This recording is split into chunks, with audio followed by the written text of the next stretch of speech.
क्या आपका बच्चा भी ज़िद्दी है, आपकी कोई भी बात नहीं सुनता है और हर बात पर गुस्सा करता है?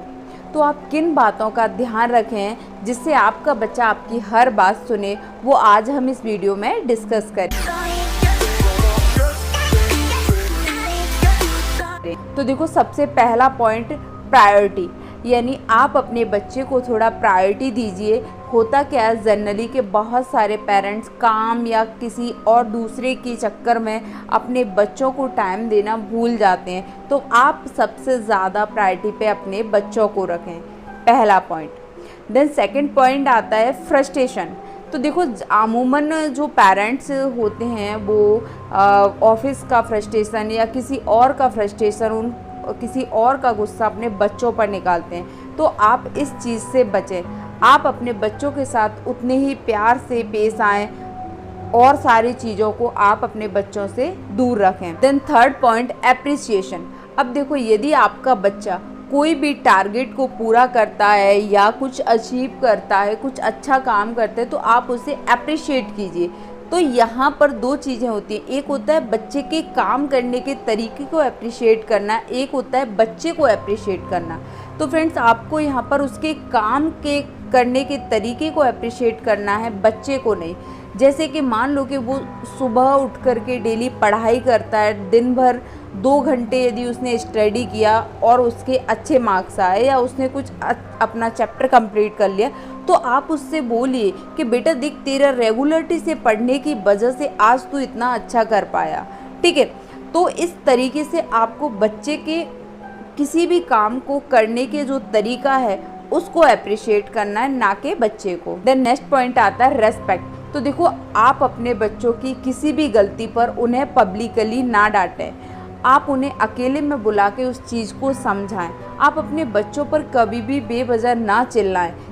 यदि कोई गलती भी की है तो उन्हें चिल्ला करके ना समझाएं, ठीक है। आप उनकी रेस्पेक्ट कीजिए, उनकी बातों को सुनिए, जिससे आपका बच्चा धीरे धीरे आपकी हर बात को मानेगा। और सबसे महत्वपूर्ण बात, देखो, बच्चों के लिए पेरेंट्स को अपने अंदर बहुत सारे बदलाव लाने पड़ते हैं, क्योंकि फ्रेंड्स, बच्चे जो है हमारे देख करके ज़्यादा सीखते हैं बजाय इसके सुनने के, ठीक है। मान लो एक एग्जाम्पल से समझते हैं कि फादर जो हैं किसी के ऑफिस से आए और वो टीवी आसन पर बैठ गए, यानी टीवी चलाने लग गए।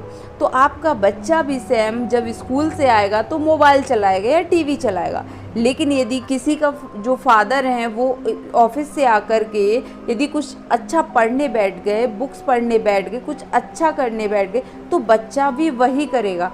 तो बच्चा देख करके ज़्यादा सीखता है। तो आप अपनी एक्टिविटी को ऐसे रखिए जिससे बच्चे जो है अच्छा सीखें देख करके। नेक्स्ट पॉइंट, कि बच्चे की हर इच्छा को पूरी करना। तो फ्रेंड्स, मैं यहाँ पर कहूँगी, बच्चे की हर इच्छा को हमें पूरी नहीं करना है। मान लो कि उसने 10 चीज़ें बोली, तो उसमें से आपको उसे 5 ही चीज़ें आपको पूरी करनी है। यदि आप उसकी हर इच्छा को पूरी करेंगे तो धीरे धीरे उसकी डिमांड बढ़ती जाएगी।